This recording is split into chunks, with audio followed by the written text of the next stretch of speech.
So first, let me welcome all of you to this first of its kind workshop training for treasurers and financial secretaries.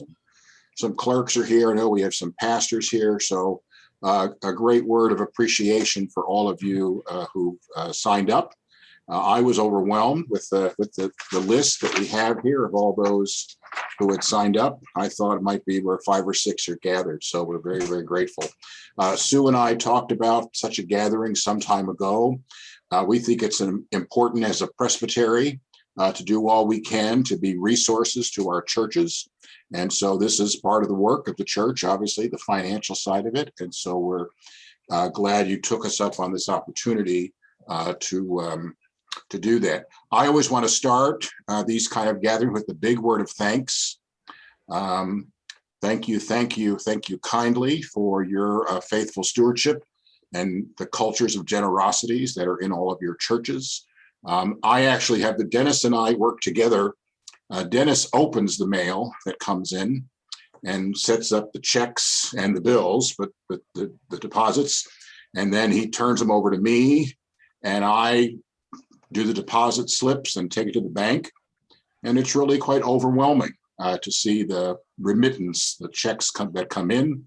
Most of us, there's one church that sends their donations electronically out of our 84, 85 plus churches. But the rest of us are, doing it the old fashioned way, sending a check. So we get real paper and I write those amounts down, and I'm moved by that every week or so when we make a deposit.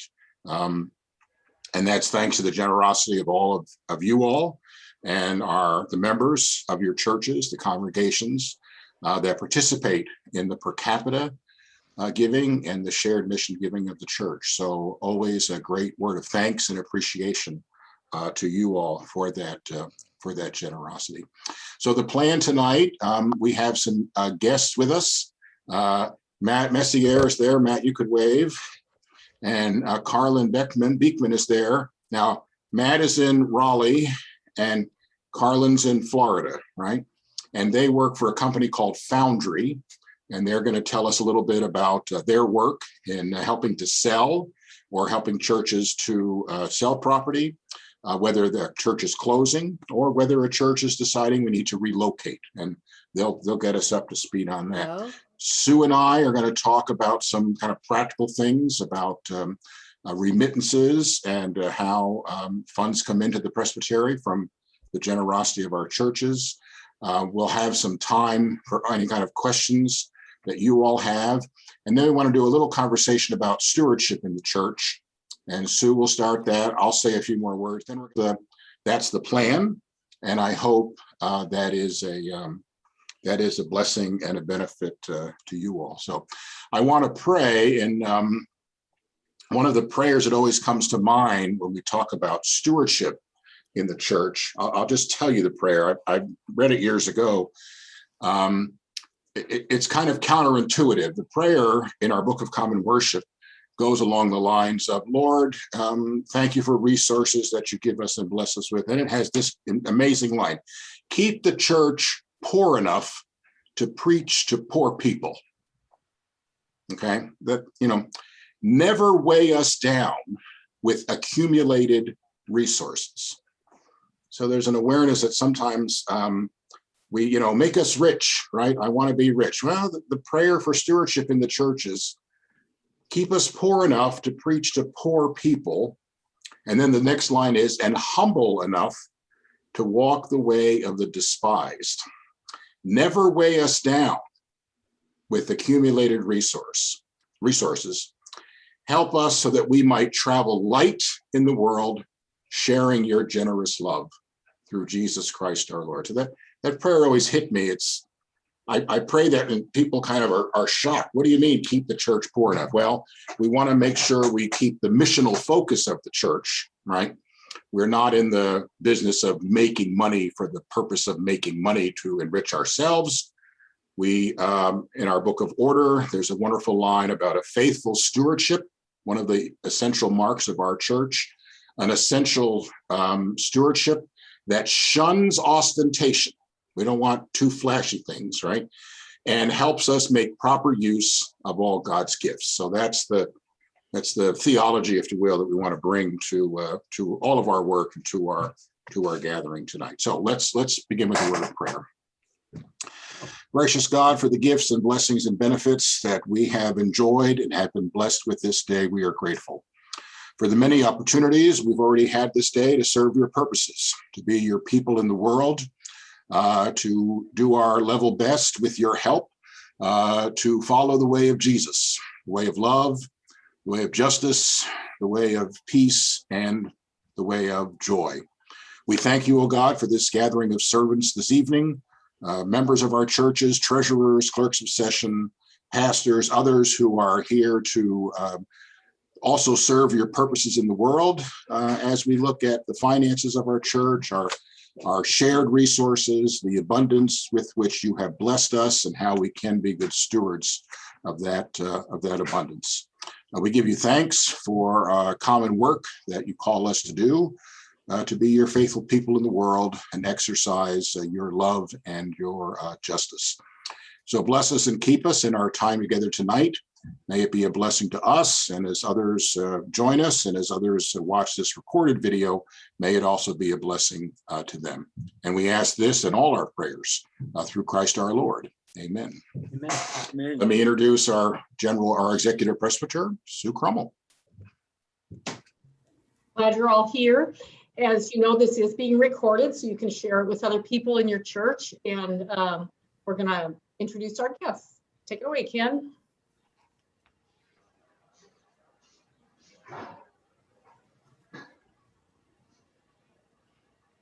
I thought Sue would say more.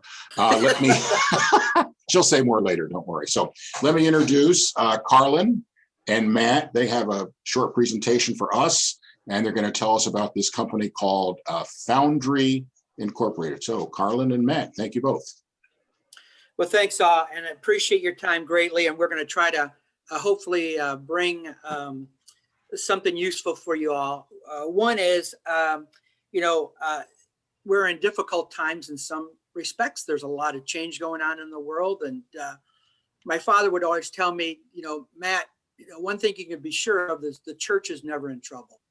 And, there may be things going on, but Christ Church is always fine. So our goal today is really not so much to talk about who we are. I'll do that very briefly, but to give you an overview of what's going on in the general market nationally. And we can talk about some things in Chicago as well, but just an overview of some of the trends that are occurring during COVID and coming out of COVID. And then I'll also talk about some trends that are going on within the church itself with some of the different groups that we work with.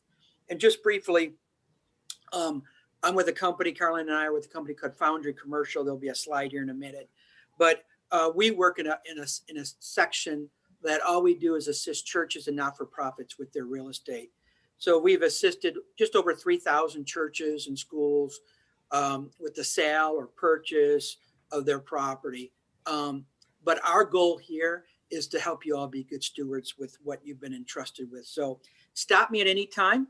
I tend to talk probably more than I should.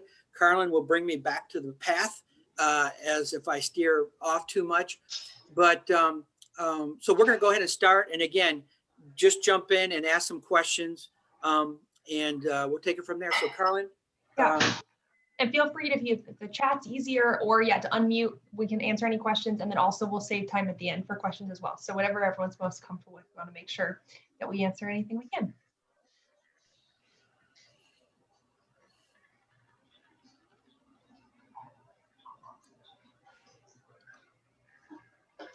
All right. Can everybody see that? Yes. Perfect. We're only spend a couple seconds on here because people are like, hey, who's Foundry? And so Foundry is a commercial real estate firm. This could be updated. We're almost 400 associates, 90 brokers. You can read all this, for yourself. But what's important is if you look on who we serve, we have three kind of customers. One is corporate, institutional, then faith-based organizations like yours. And then on the services side, we do all those different things, whether helping organizations purchase property, sell property, construction management, project management, you name it. And then asset types. Those are the 5 primary asset types. And really our goal, as I said, is to help you all be good stewards. And we represent some very large companies, Principal, Amazon, groups like that, and with their real estate. And so our goal is to take the knowledge and the services we provide for the for-profit world and bring it on to the not-for-profit world. Because again, you know, what you all are doing is the most important job in the world in many respects. And every dollar you can save, how you can be wiser on your budgets, you know, that can all go back into bringing people to Jesus. And that's very important to us. So I'm going to just jump into the presentation again, please. So what we thought we'd do is kind of, you know, is, hey, here's what we're seeing. Here's what we're kind of smelling out there that's going on. And then here's what we're sensing. So basically, here's some real facts, and then here's some trends, and, you know, here's kind of what we're hearing out there. So go ahead, Carolyn. So again, this is very broad, but just to give you a sense of a few things. So in the market right now, there are 2 primary drivers of properties. And I want to bring this up because there's churches and headquarters that we work with, and they say, well, we've been approached by developers and so forth. But just to give you an idea, and I'm not going to read all of this, but industrial is crazy hot. They say that the United States is 1 billion square feet underserved as of today on industrial. And a lot of that has been based upon e-commerce and what's been going on during COVID. And so, you know, we know a lot of folks who now they get their shopping online and all of that. And so as an example, if you look at Amazon, for example, you hear about these huge buildings and these drones and all of that. And that is definitely occurring. It's amazing if you go to an Amazon, the main fulfillment center, everything is so designed. And like I said, they do have the drones and all that. But let's just say you order 8 different pieces and it goes into a box. It will go through a system and it will know what the weight of each one of those items is, what the weight of the tape is, what the weight of the box is, all of that, and will determine whether the right product is in there, things of that nature. People love that. And so what we have seen is a decline on the retail side, which we'll talk about, and an increase in warehouse. You even have Target, Walmart, Amazon, all of those groups buying up old malls, tearing them down because they need more and more space. And so not only is it the large fulfillment centers, but the tough thing for most of them is the last mile, getting it to the doors. So you're going to see more and more of these 150,000 square foot warehouses being built on 10 acres of land with maybe 400 of those vans that you see. And they're delivering the last mile. So it is the baby of everything going on right now. Multifamily is the same way. You can see that over a 12-month period, almost 400,000 units were delivered, and then you can see the absorption there. There is just such a high demand for multifamily right now that we've seen a tremendous amount of developers going and approaching churches and saying, hey, you know, we'd like to buy your property. And just as a quick example, Aloma United Methodist Church, which is in Florida, we represent the Florida Conference with all their real estate. When they were approached by a developer, I think were offered $4 million for their property. And we talked to them and said, hey, let's just take it to the market and, you know, and get bids on it. So call for offers. So within 4 weeks, we went to the market. Within 4 weeks, we had 10 offers on the property, ended up selling it for about $3 million more than they were offered. And then we also put in some incentives that if they could get more units, we would get $25,000 per unit for every unit above what they had hoped for. And so I would just tell you that to be very careful if you're ever approached by developers and so forth. You know, I always use the analogy, they whisper all these sweet nothings in your ear. and woo you. And then once you do it, tie the property up, it's like you picked up a hitchhiker. It's like, who is this guy? And so you just want to be very, very careful because if one group approaches the church, there's probably a lot more demand for that. And because churches oftentimes have extra land, they're in residential areas and so forth, we're seeing where a lot of this is occurring. Go ahead, Carolyn. And again, jump in. I'm going to try to go through this and get to the church stuff real quick. Office is crazy, is in flux. What we're smelling here it's just a very, very weird scenario. You have major corporations taking down space. For example, Oracle is just announced that their headquarters to Austin, but they're opening up a second one in Nashville. They're going to spend $1.25 billion building a new center, 8,500 jobs. And then you look, and in Jacksonville, Florida, Blue Cross just put 1 million square feet on the market. They say that 25% of Manhattan is for sublease.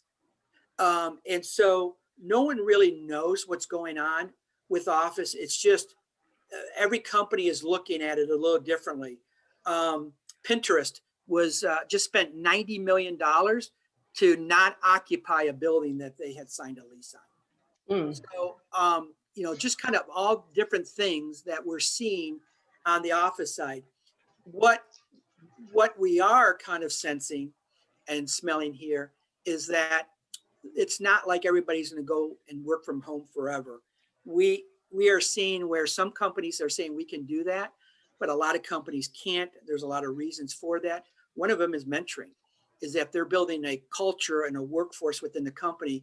If everyone is siloed within their homes, it's very difficult to do. So we do think office is in flux, but we think it's definitely going to come back, but not in the same way that it has.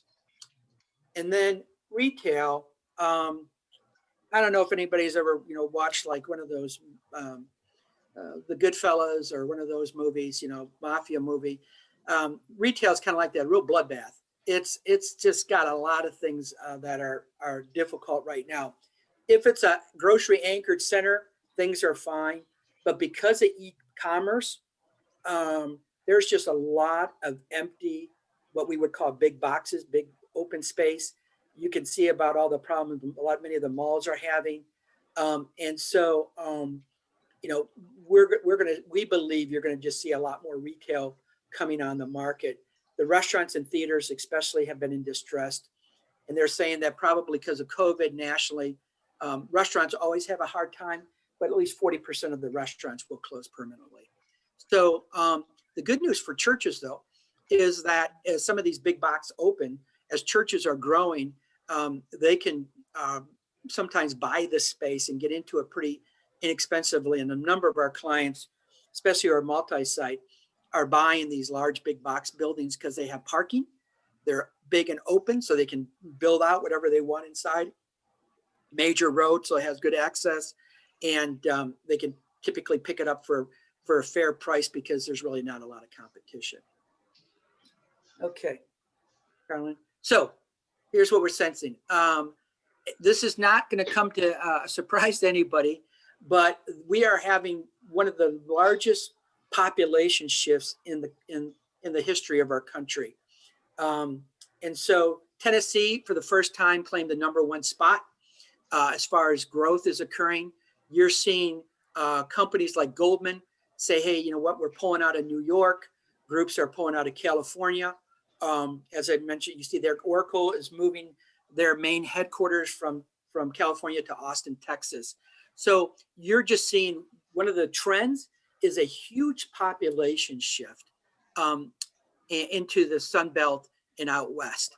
And again, how does it affect you all in Illinois, with your membership? And we'll get to that in a minute. Carolyn. So some bulls, bears, and migrators. Again, I'm not gonna read them all, but Facebook just leased 730,000 square feet in New York City. Amazon is moving there as well, having 3,500 office employees. I mentioned Pinterest there. Salesforce, which is an organization that tracks for internal how you sell and so forth. they're extended their stay-at-home policy. And so it's kind of all over the board, depending on the office and the user. What we're seeing is some of the large, bigger companies are being much more flexible with how they're going to handle their real estate, where some of the smaller companies, your average architect and CPA and attorney firms and so forth, now they may change office and they're a little bit doing some hoteling and so forth, but it's going to stay the same pretty much in many respects.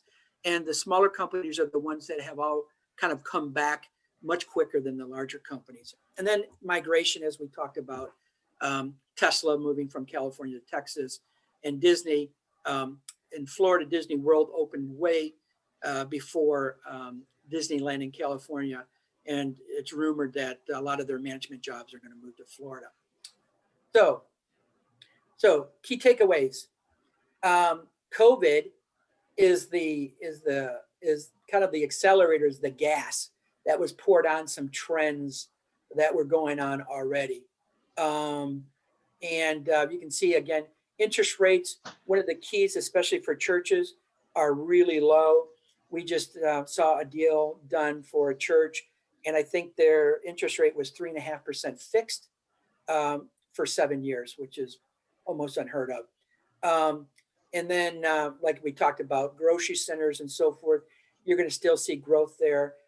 People are, whether you're buying groceries, going there or having them delivered, they're pretty healthy. And you're going to have the Chinese food restaurant and the card shop and the dry cleaners and all that is pretty standard. So, and then lastly, I want to talk more about, and again, I'm running through this, is what does this mean for my organization?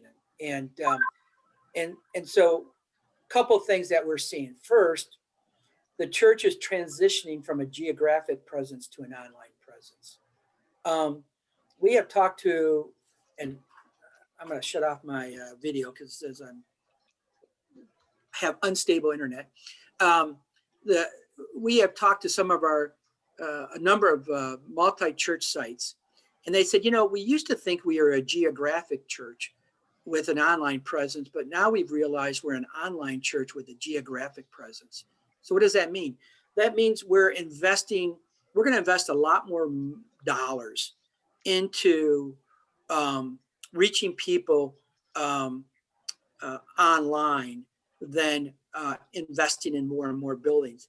So, hey, we've got this huge property, or we have 8 properties, and do we really need them all? We did pretty well during COVID without these buildings, and if we could rethink our strategy, we may be able to save some serious dollars that we can put back into ministry.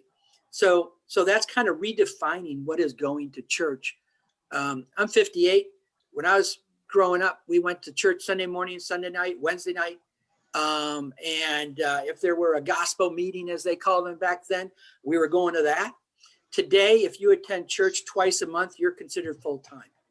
And we're seeing more and more people saying, do I really need to go to the building, if you will?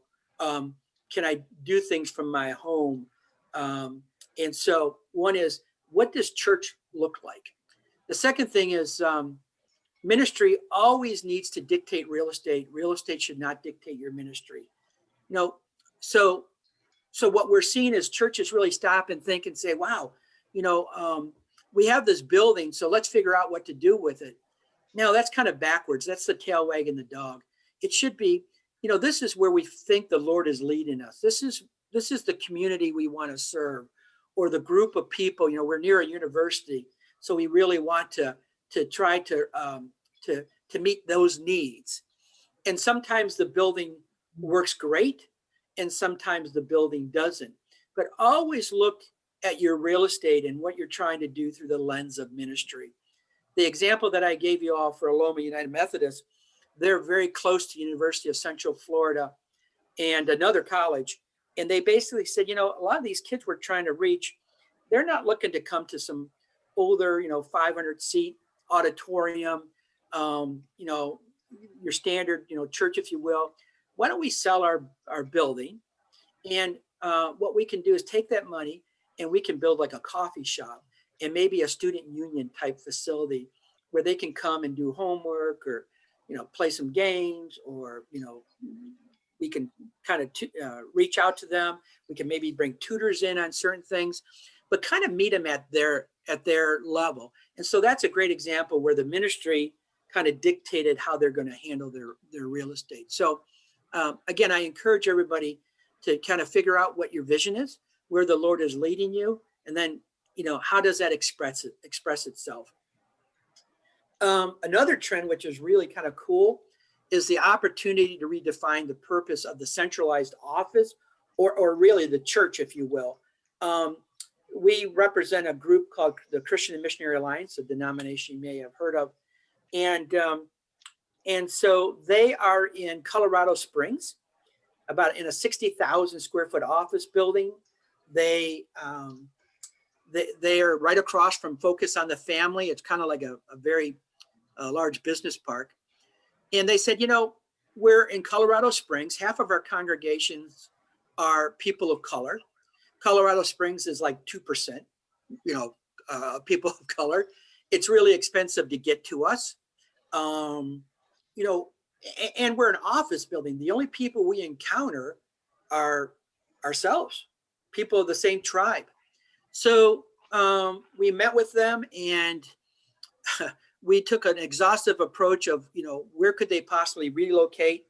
And after a year and a half, we relocated them to Columbus, Ohio, where they are selling their property in Colorado Springs.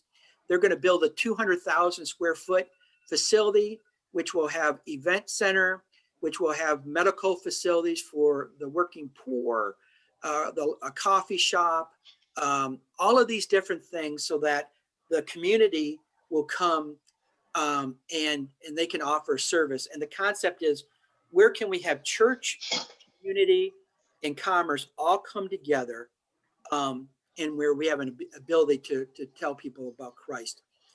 So it's kind of this idea of an office versus a student union. And the same thing on the individual church side. Hey, are we just having our doors open on Sunday mornings for a couple hours? Or is there something we can do to kind of create a different atmosphere where people can come to our site and we can show them Christ? And, if you're in a more rural area, that may be more difficult. But we're even seeing where churches are just having their property redeveloped because they have some valuable land, and they're staying right where they're at, but they're kind of, they're saying, hey, let's leverage our property so we can do more here. And I'll use that an example here in a minute. And I have here, the church is the largest landowner in the country other than the federal government.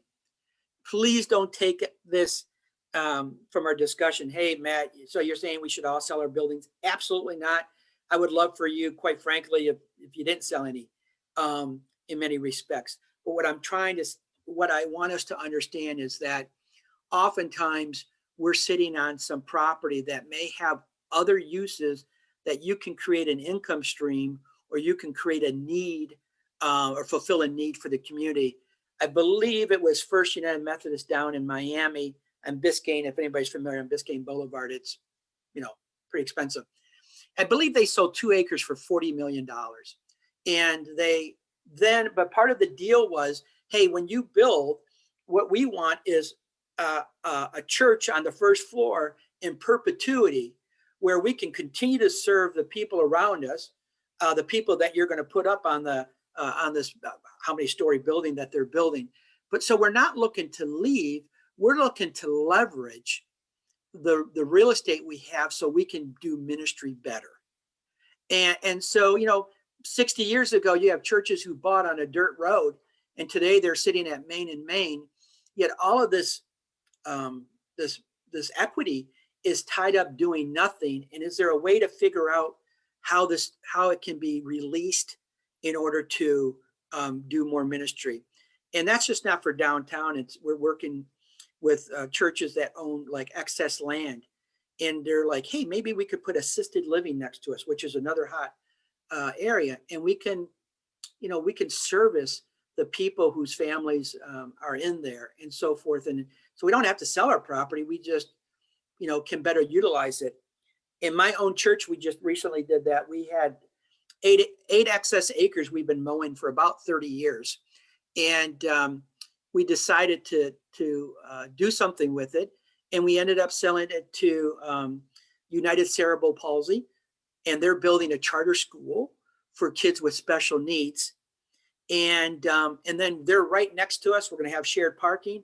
And so now our church can minister to all these hundreds of families whose kids are being taken care of within this organization. So again, the idea of thinking out of the box and figuring out how to do ministry and meet needs of people.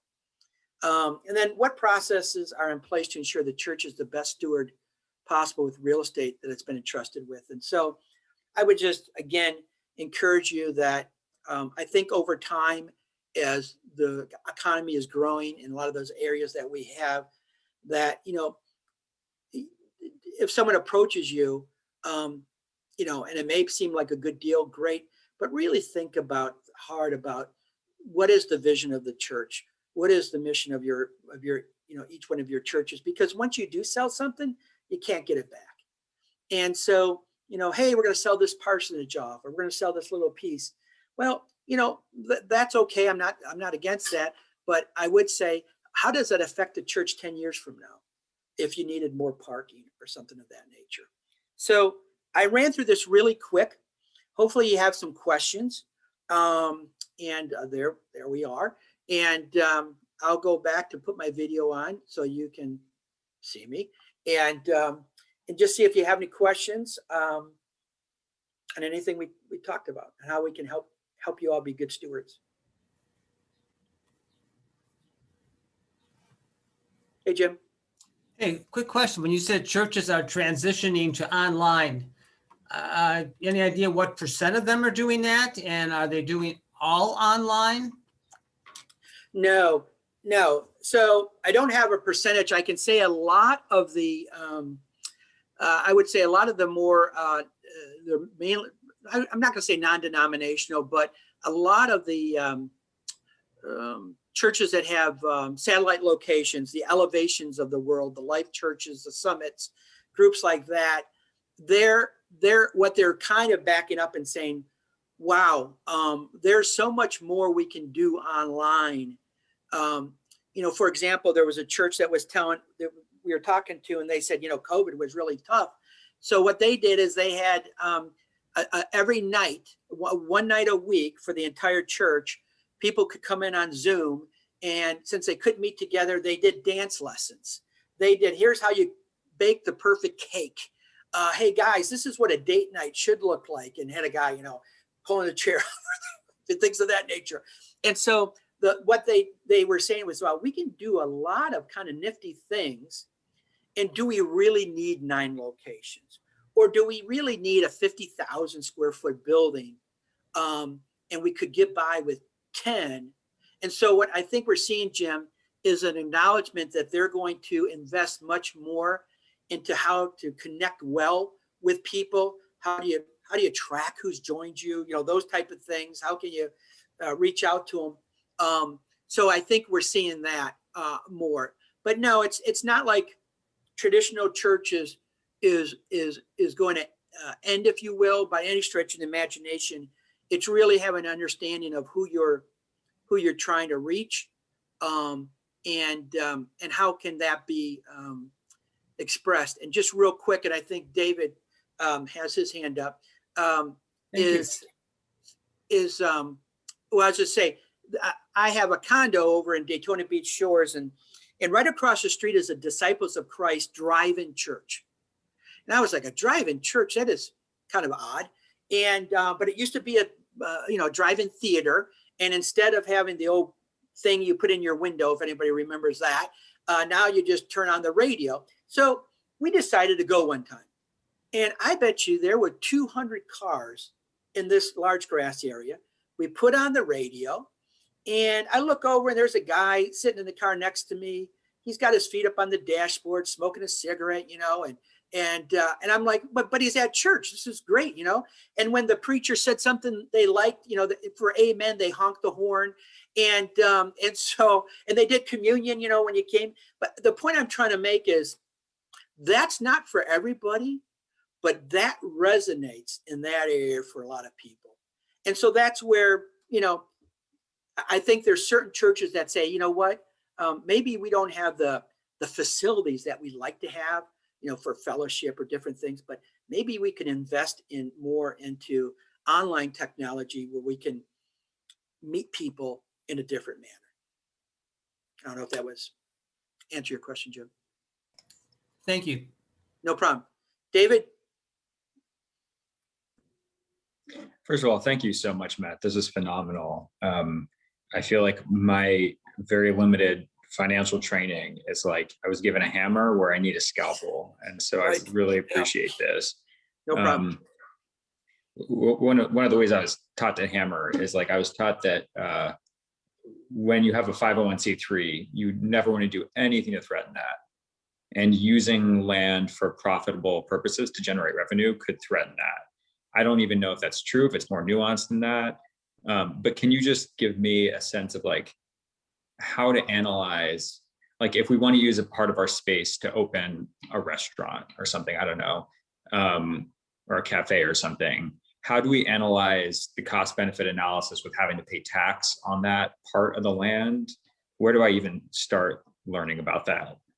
Yeah. So even in my dreams, I always start out with, I am not an attorney. So just, you know, as I tell you this, but I will say that, no, that is not correct. And every municipality is a little bit different.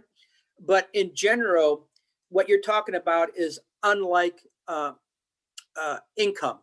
And so that the IRS looks at. So typically to have your building tax exempt, there's a couple of things. One is you got to own it. You have 501c, own it, and you got to use it. So let's just say that let's just take a shopping. From a visual standpoint, let's take an old shopping center where a church bought the grocery store, and they have 6 small bays in there.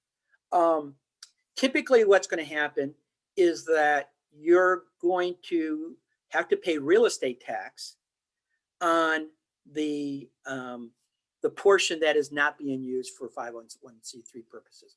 Again, you would verify that with your attorney.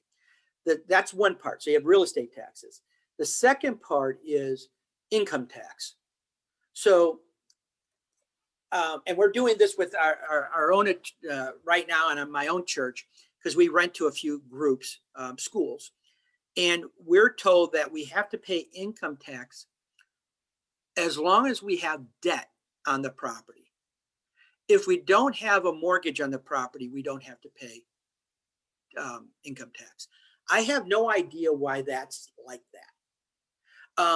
But what I would recommend is, and we can get you one, is you talk to a good church attorney who understands that world.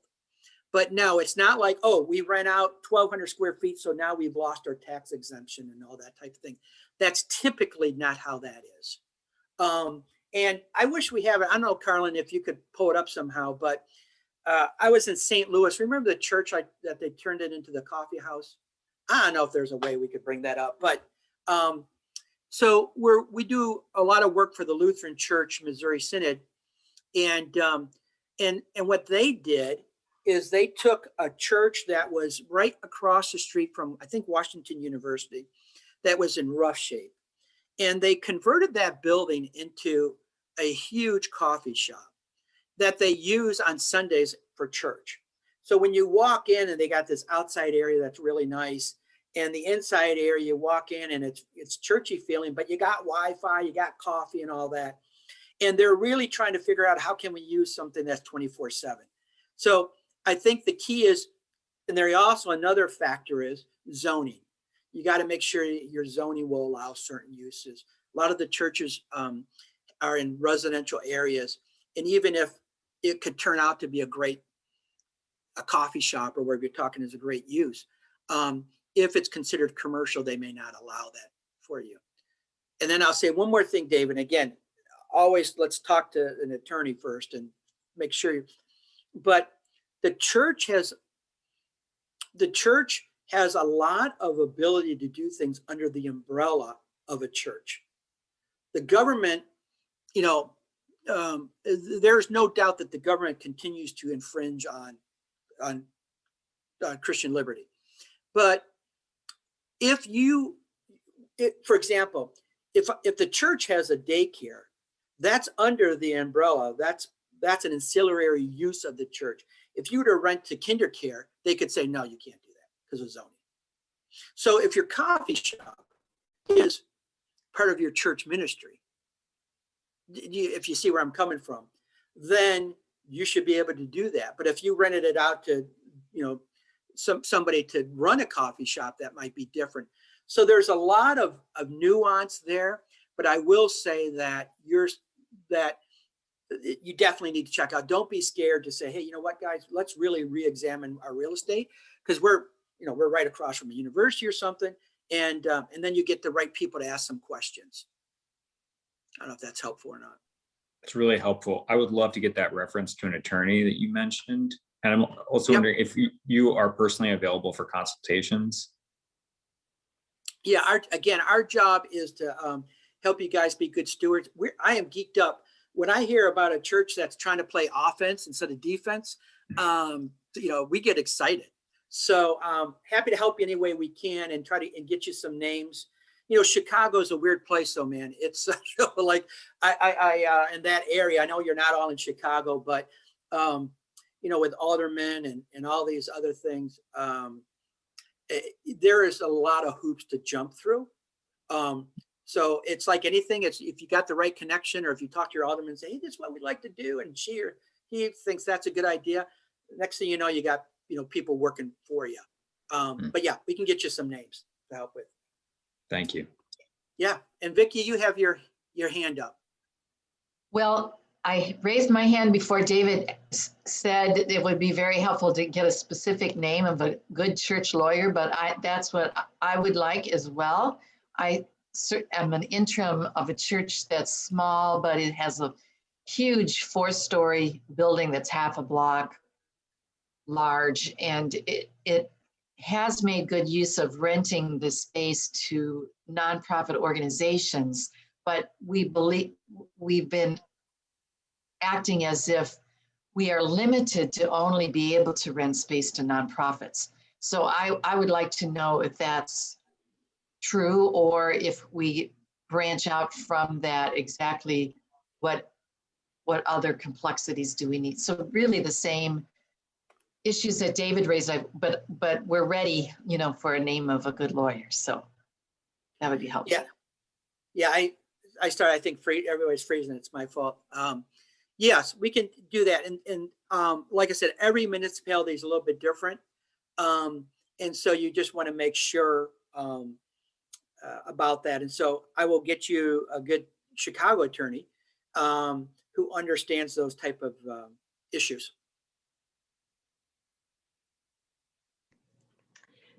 Ken, it occurs to me that we have a couple of other things we want to be sure we cover this evening. So I wonder if maybe it's time for us to thank Matt and Carlin for all of this. I could almost hear people's wheels turning while you were talking. Exactly. Yeah. So we really appreciate you being with us. And again, this is all recorded. We have their contact information. If you want to follow up, we can put you in touch. Right. Send to me, and I can make sure you're connected to Matt and Carlin. So thank you both for Thank you, guys. joining us, Matt, Carlin. We really appreciate it, and especially this last minute change. So This is No problem. We appreciate the opportunity. We love the partnership, and blessings to all of you. okay, thank you both. Take care. Bye-bye. Thank you, Take guys. care. Bye-bye. So you got some flavor there about, we've been working with this company called Foundry for about 1.5 years, maybe, helping us, especially when churches dissolve, but also churches, like, as you're saying, you're thinking outside the 9 dots, outside the box, if you will, to try to put some use to the property that we're blessed to be stewards of in that way. So Okay, I'd like to shift now a little bit and have us talk about some of the more, mundane details about the life and work of the Presbytery and the support that you all are part, as you all are part of the Presbytery and part of the Presbytery of Chicago. So before that, though, are there any kind of just last minute questions or concerns that anyone would like to share from that presentation from Matt and Carlin? I'll just add, I know, David, you're good friends with Alex Lang at First Arlington Heights. He and Judy, my wife Judy's associate at Arlington Heights, they're talking about the same thing. How can they leverage some of the unused property in their building for something outside that you might consider typical that a church might use for. So I would hope there's a kind of even a local group to talk about that and consult with each other about that between you and Vicky and Alex, and who knows, there may be some other churches doing the same thing. Okay, on to some very boring stuff. Let me, this is going to be a big shift. So let me just share one piece of the screen with you all. This is the very exciting form that we use, some of the paperwork that the church uses. Many of you have seen this, maybe some have not. As I said earlier, we are blessed to have churches that support the per capita and shared mission work of the church. And those are really the two of the three income streams that the Presbytery has, that the whole PCUSA has in many ways. So this is the form we send to all the treasurers. If you're still doing the old-fashioned thing, like most of us, and writing a check, right? Most of your people, if you are a treasurer, if you're working in a larger church, you have a bookkeeper, or you share those jobs. Maybe many of you volunteer as a treasurer. This is the form. And so this is available on the website. So we just ask that you kind of use this. It helps us track what you all are giving. Per capita, per capita to me says we are part of the family. We are sharing in the life and ministry of the whole church, including the very local Presbytery support that Sue and I and Dennis and Barbara Wilson and others give to our congregations. And we're supporting the larger church, the synod, and the work of the General Assembly. $36 per year per active member is really a pretty efficient use, make very good use of that $36 per member to share in the life and ministry of the church. The shared mission giving, the division is there. So when your church sends $100 to the shared mission, some churches call this general mission, some may call it their mission pledge, whatever word you use, we translate it as shared mission giving. And you see how it's divided there. So $100 comes in, 75 of it is used for the work and ministry of the Presbytery, 20% to the General Assembly, 5% to our synod. What I want to talk about a little bit here is this section here. Many of us, of course, participate in the 4 special offerings of the Presbyterian Church, and those are listed there. You see them. Many of our churches participate in all 4, and it's important that the session every year agrees to participate in all 4. It might be a standard action at your January session meeting to say, hey, we want to be part of the Presbyterian Church larger family. We support per capita, we support the shared mission of the church, and we're willing to ask for the 4 special offerings, and those are listed there. Oftentimes, I would say most of our churches, they give that special offering through the Presbytery office, all right? So you do a collection for 1 great hour of sharing, you collect, $100. Many treasurers will write a check to the Presbytery of Chicago. It'll say on there $100, 1 great hour of sharing. That offering, 100% of it goes to the 1 great hour of sharing offering and goes to support various self-development of people, the Hunger Fund, all of these national programs. So the Presbytery kind of acts as a pass-through, okay? what we want to suggest to you all as we're moving toward electronic exchange of money, and many of us who are now paying more of our bills less by writing a check and more by electronic means, there's a very simple way you could do that through this kind of paragraph here. And I just want to very briefly have us look at that. So now I got to share a different screen. So hold on here 1 second, and I'll try to get this set up for us. The best way to kind of do this is through the Presbyterian Church webpage. And you see it here. It's very, oh, you can't really see it. So it's very simply pcusa.org. Okay, that's the website for the national church that we've used for years. And lots of information here, how to find a congregation, what we believe, lots of good stuff here.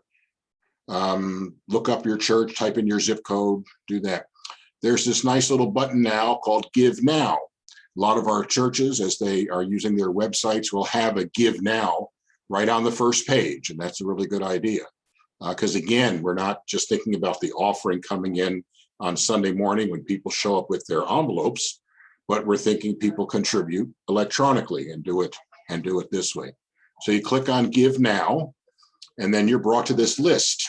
And right down here, you see this particular, the special offerings of the church. There are 4 listed, and then they have this thing called the Presbyterian Giving Catalog, which is a kind of extra commitment giving, we call that. So 1 Great Hour of Sharing, you'd go to 1 Great Hour of Sharing and click on that. And then here it is. This will go to 1 Great Hour of Sharing. Now you can call in your gift and put it on a credit card. You can send a check, right? Or you can do what is asked for here, and that is to give electronically. So I'm pretending that I'm a treasurer of a church, and I'm going to give $200. Hope y'all can see that. Make it a little bigger here. So I'm going to give $200 to the 1 Great Hour of Sharing offering. You want to be very sure to check this button right here. This is a donation from a presbytery, congregation, or group. And then you're asked what church. This was the most recent congregation I served. So I typed in Carter Westminster United Presbyterian Church, right? I might be smart to add Skokie, Illinois, right?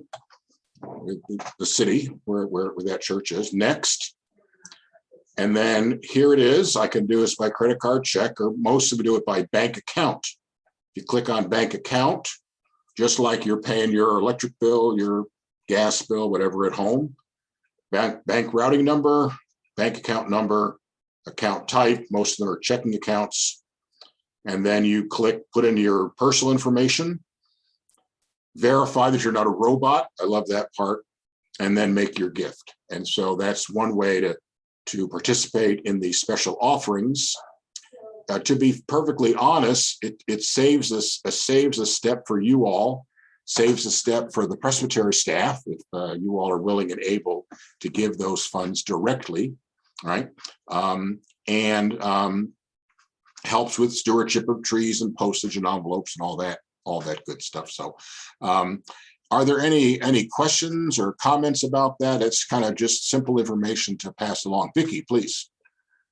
So I have given directly online to most of the special offerings, but I understood that the peacemaking offering, because a portion of that is to be retained by the Presbytery, was to be routed through the Presbytery. So has that changed? No, that has not changed. Those percentages are still the same. So each special offering has most of them have a certain percentage that a congregation may keep, and some have a percentage that is given to the Presbytery. And so, yeah, so then what you might do is send the portion that you collect, do the division there at the church, right?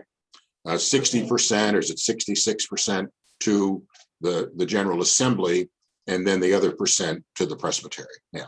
Okay, thanks. That'd be great. That'd be great. Thank you. Anybody else? Sue, yes. The other thing to remember is if you are donating to any other wonderful cause besides those listed on the remittance sheet, don't send them to the Presbytery office. we still sometimes get money that is intended for the Jones Center or Christopher House or Yeah. Erie House or something else. Send it to them directly. If you Right. send it to us, it just makes more work. It just costs more money. Right. You And send it to slows it us, down, Then we have to, and it slows it down. It doesn't way get down. to them. Yeah. So yeah. only send to the Presbytery office what's on their remittance sheet, whether you do it electronically or whether you do it on paper. Mhm. Okay, very good. Thank you. Yeah. Any other questions about that? It's not typical bookkeeping work that we do. Okay, I'd like to share one other screen. We had a question already came in by email from one of you all about retention of records. We have the same issue in the Presbytery office. We're going through our storage closet in the next couple of weeks. What do you need to keep in the church? We have financial records and session records and committee records and newsletters and all of that stuff. So sometimes it can be pretty overwhelming for congregations to have the space, if you will, to keep all the stuff that we have accumulated over the years. And so one way to deal with that, one of my best recommendations is to use the institution that we have in the PCUSA that helps us with this, and that's the Presbyterian Historical Society. So the best way to get to that, and I'll show it to you on my screen here. The very simple way is you just type the word history.pcusa.org. History.pcusa.org. We have this, this is a sign of your per capita dollars at work. Okay, most of this is funded by the per capita donations that you make that are designated for the General Assembly. We have an amazing office in Philadelphia, Pennsylvania. It's a big building up top, but the cool thing, if you ever get to go there, is to go below ground. We have an entire city block plus of an underground vault that has historical records for the Presbyterian Church since we've been in this country for the 200 and whatever plus years. So you would go here, you see services, you click on services, and then you would click on records management. Okay, how do we manage all the records that we have? And this talks about the archives of the PCUSA, and then it gives a list of records for congregations, mid-councils, that's just a fancy word for presbyteries and synods, and then the national agencies of the church. Obviously, tonight we're interested in congregations, so you click on that, and then you get this wonderful list. The Historical Society supports records of the entire entities of the church. For congregations, they digitize records that may not be an interest to you. They will store records permanently for congregations. So if you have old books that you want to make sure are preserved in perpetuity, you can send them to Philadelphia. They will store them in this humidity-controlled vault downstairs. If you ever need them or want them, you only have to just send a letter or an email, and they will send them back to you. So you have access to them, but you have the comfort to know they're stored safely in in the most archival way possible. Then there's this wonderful long list here. I'll make this a little bit. Well, can I make this bigger? Yeah. There we go. So what are things to keep? Now, this is a great list. I'm going to make sure this is posted on our Presbytery webpage. What do you have to keep? All the records you have in your church. And they have a good long list here. Clearly minutes, your session minutes. A lot of us use those Westminster session record books. You might have a couple of those, and then you can buy archival boxes and save those papers in these archival boxes, or you could send the originals to Philadelphia and they will keep them for you. Obviously, rolls and registers, your church roll, right? Baptismal, marriages, weddings, death, all of that. Annual reports you want to keep, bylaws and charters, your incorporations records, all of these things that make sense that are permanent, okay? Other things, manuals, and they say newsletters, that could be an awful lot of paper. But again, for archival historical purposes, it's good to maintain those. So when your church comes to a 50-year or 100-year anniversary, you go back and you pull this stuff out and you review it and use it for your celebration, right? Photographs, of course, we all know you keep architectural drawings, that kind of stuff, wills, bequests. Then it gets a little easier. Some of our churches have loan agreements. This says 20 years, which I think is pretty generous. Property appraisals, records of sales, personnel records. I mean, we found in the Presbytery office in our storage room downstairs, personnel records for one of our churches that gave us, that's since dissolved, 20, 30 years ago. We don't need to keep those. So we're currently going through some of that. The best rule of thumb here is you see 7 years.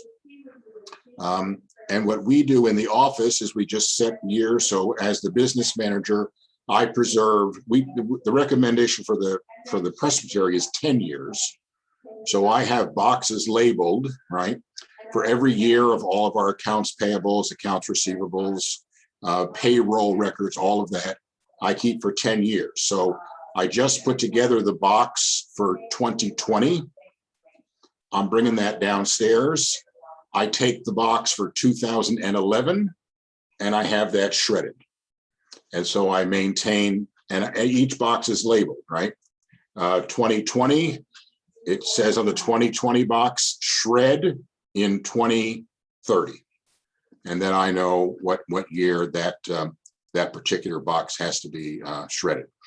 And my guess is a lot of our churches, you probably have offering envelopes.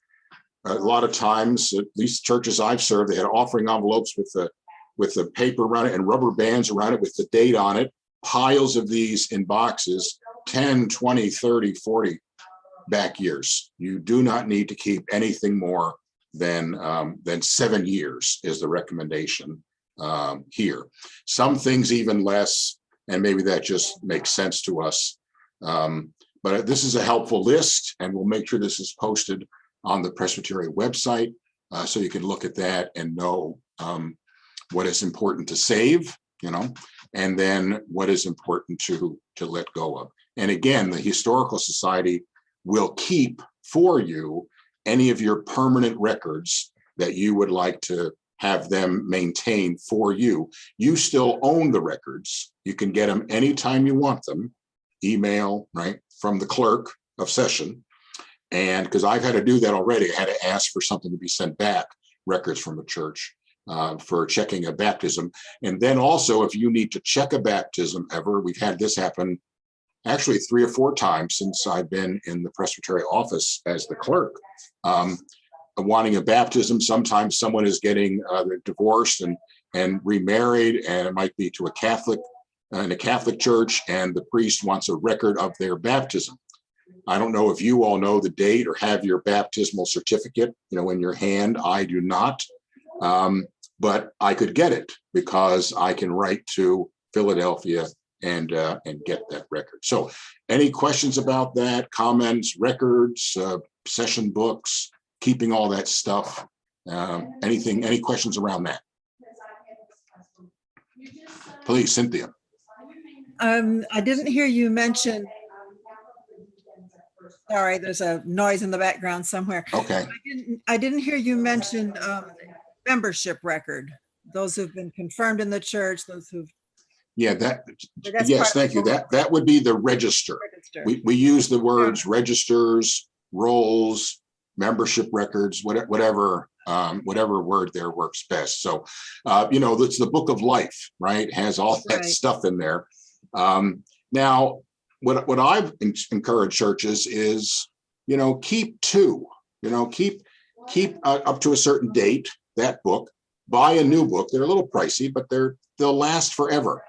I sometimes get questions, well, what about digital records and computer records? Put anything you want on the computer. But the Presbyterian Historical Society is convinced, and I am too, the best way to preserve something for the long term is to put it on paper, right? Especially modern paper, which is all acid free, right? We have paper that's hundreds of years old. who knows what kind of computer technology. You've all seen those great big 8.5 floppy disks, they're useless now, right? Even the little 3.5-inch one, useless, right?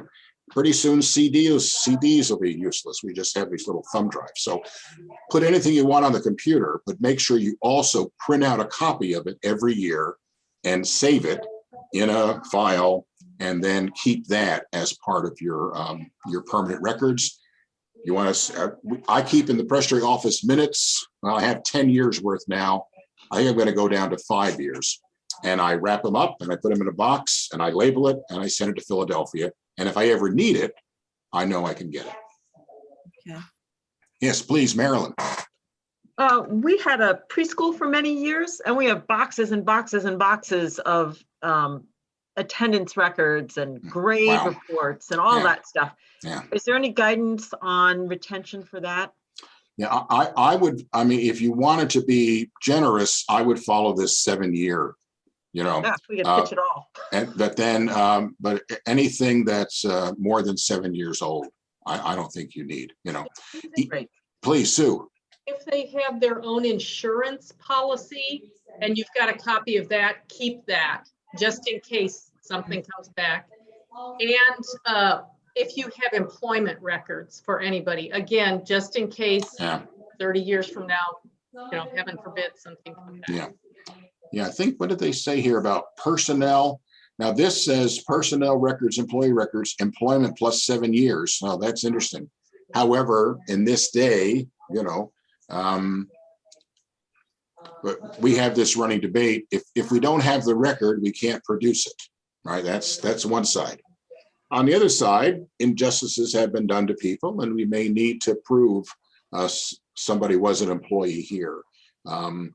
I keep a drawer as the clerk of sealed files. Anything I think is really important that the Constitution requires I preserve, I literally tape it all up and write a name on the outside. And if this name comes up anywhere, open this file.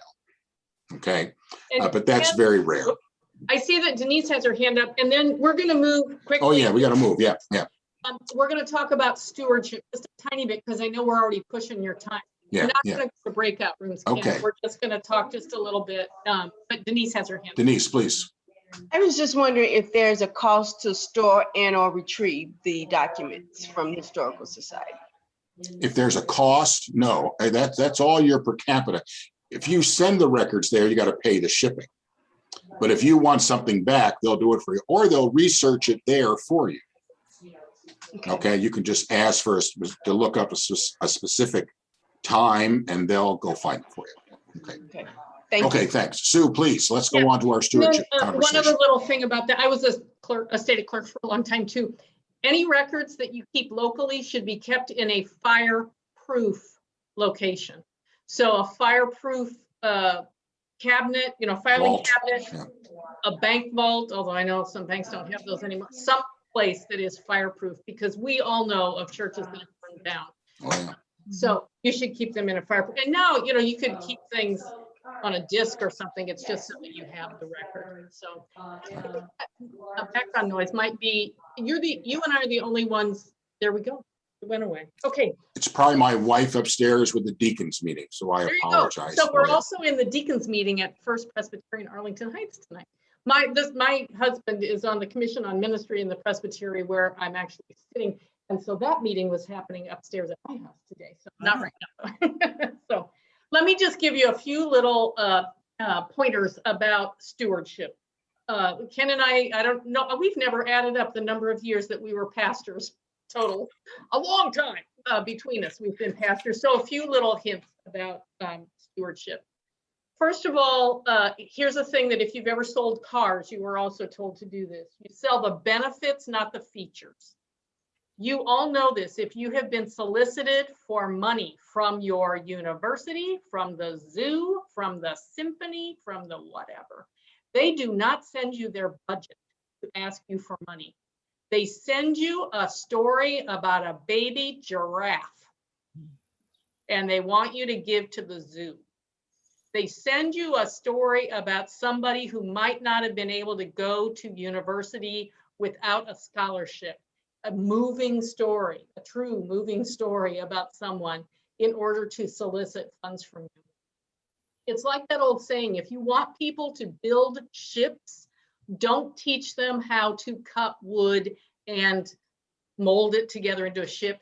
Teach them to long for the open sea. That is what you want to do in stewardship as well. You want to have people long for what your church does that no one else in their life does. So don't send the budget when you ask for money. Tell them a story about what a difference it makes in people's lives that your church is there. So that's one thing to remember. Sell the benefits, not the features, is the way car salespersons are taught to do that, I've heard. You also need to set an expectation. More and more people who are members of churches did not grow up in the church. They did not hear their parents talk about how much they gave to the church. They have no idea what they're supposed to give to the church. So some of you may have been to an auction. I used to live in more rural areas and went to farm auctions a lot, or auctions of antiques at somebody's house. The auctioneer will often hold an item up and say, who'll give me $100 for this? Nobody bids $100 on the first bid, but you often end up right around where the auctioneer named a price at the beginning. You also have to set an expectation for people in your church. Some churches do this by a percentage of income. That it's the expectation in your church, the biblical expectation is a tithe, which is not just what you give to church, 10% is what tithe means. And then people will talk about, well, is that on the net or the, the gross or the net, I don't. But talk about it, what do you expect in your church? Sometimes the average among Presbyterians is about 1.5% to 2% of income. Sometimes the way people will talk about this is a percent increase. So whatever you're giving this year, we want to step up the church budget by this much, which means you need to step up your giving by, 0.5%, 1%, something like that, but set an expectation. Another way to set an expectation is to let people in the church know what other people give, but not by name. So, we have 5 giving units that give over $10,000 a year. Good for you if you're. We have 5 giving units that give $5,000 a year. We have 2 giving units that give $1,000, something like that, so that they can see what other people in the church are doing. Because again, so many people in churches now didn't grow up in the church that they don't know what a good expectation is of that. So set an expectation. So sell the benefits, set an expectation. Use the offering time to remind people what the offering is for, not to play quiet music in the background. So oftentimes I've been in churches, well, not oftentimes, a few times, I've been in churches where they often would do this in a particular church. A child will stand up and say how important Sunday school is to them. Or someone will talk about the mission work that the church is doing. Or people will, like I see 2 people from First Presbyterian Chicago on here. They will, there they could talk about the food ministry out of their building every Thursday. The building has to be there for that to happen, or else it can't happen in that location. So talk about the ministry of the church during the offering so that it ties what you're doing to what's happening.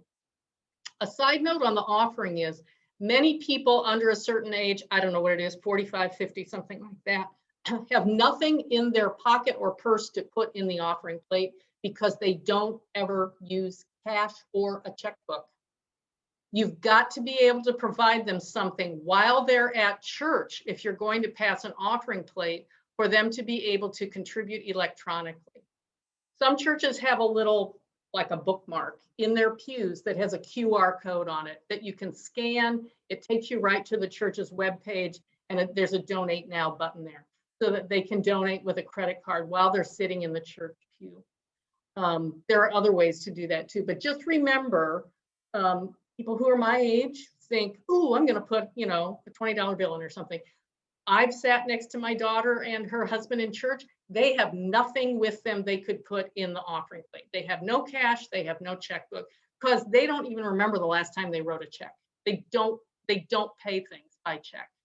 So, if you're still thinking somebody's going to put something in a little envelope in church, you've got to think of other ways for people to be able to contribute. And then the last little one I'll say, write thank you notes. The pastor should write thank you notes. Member of the session should write thank you notes. And here's the most controversial thing I will say, they should have the amount in the thank you note. Thank you so much for your pledge of $5,000 this year, or thank you so much for your contribution of $500 or whatever it is. I know some people think that pastors shouldn't know what people give. Every other executive director of a not-for-profit knows what people give. And if you gave to the zoo, there's a brick in the sidewalk with your name on it if you gave at a certain level. If you gave to the symphony, your name is in the program for everybody to see. I never understood why people think church giving should be a secret. In one of the churches that my husband and I served as co-pastors, an elder my age, a woman my age, said to me one time when we were doing some mission thing, she said, "I'm not sure I'm comfortable with you knowing what I give." And I said, "Well, give more." I don't know what else to say. If it makes you uncomfortable for me to know what you give more. I don't know what else to say. So that's a huge shift for a lot of churches, but it's not a secret. There are already several people who know what everybody in the church gives. People themselves, others in their family, perhaps. Whoever counts the offering, whoever is your bookkeeper, their own accountant. There are a lot of people already who know what each individual gives. And so even if you can't get all the way to thank you for the certain amount, at least send a thank you note. Thank you for your pledge. Thank you for your contribution. And with that thank you note on a quarterly basis, you should send a report of what they've given to remind them. So far we've gotten this much this year. And thank you for what you have contributed. So I know that was really quick, and it's just a few things for you to think about. But we don't want to keep you too long tonight, because we know you all have already spent a whole day doing whatever occupies your day all day long. And we've spent almost an hour and a half together this evening. This, as we say, has been recorded. Dennis Cobb can get it to you if you want to look at it again or share it with someone else. I imagine, Ken, that we'll probably do this again, maybe later in the year, offer it again. And we probably won't have Matt come back. You all know how to get a hold of him now. But we may reverse this and talk a little bit about stewardship, maybe a little bit later in the summer as you get ready for that in your church. I hope that this has stimulated some thoughts for you. And now you have something to talk about at your next stewardship or finance or session meeting. You can bring some of these ideas back to the other leaders in your church. Vicki is asking if Matt's email is in the meeting invitation. It's not, I don't think, but we can certainly get that to everybody. Yeah, I can send that to you all. Dennis and I work in this list, so make sure you have that. Any other questions, concerns, or comments? We were going to divide the group, but we were going to do that earlier, and it's already going for 8, and that was our target to stop. So if there are any questions on this related topic of stewardship, Sue is right on. I would agree with her with everything that she says. Around that offering time, so many of our churches, at least when I served, they would have this minute for mission. Don't call it that anymore. We did a project update. Here's what's happening with the food. Here's what's happening with the clothing drive. And do that right before the offering, and say, this year we've given this much money to this ministry. We appreciate your continued support. Let us worship God as we give our tithes. And then maybe the choir sings, but at least instead of the ushers will now bring forward the offering. No, that just does not cut it anymore. And we can do so much better than that. So questions, concerns, comments, anybody? All right, friends, again. Oh, Cynthia, please. No, just thank you. Oh, you're welcome. You're welcome. You're very welcome. All right. And we give you all the blessing. Let us go in peace to love and serve the Lord. Thanks be to God, and thank you all for joining us this evening. Amen. Good This was evening. really great. Good Thank you evening. so much. Glad to do it. Thank you all.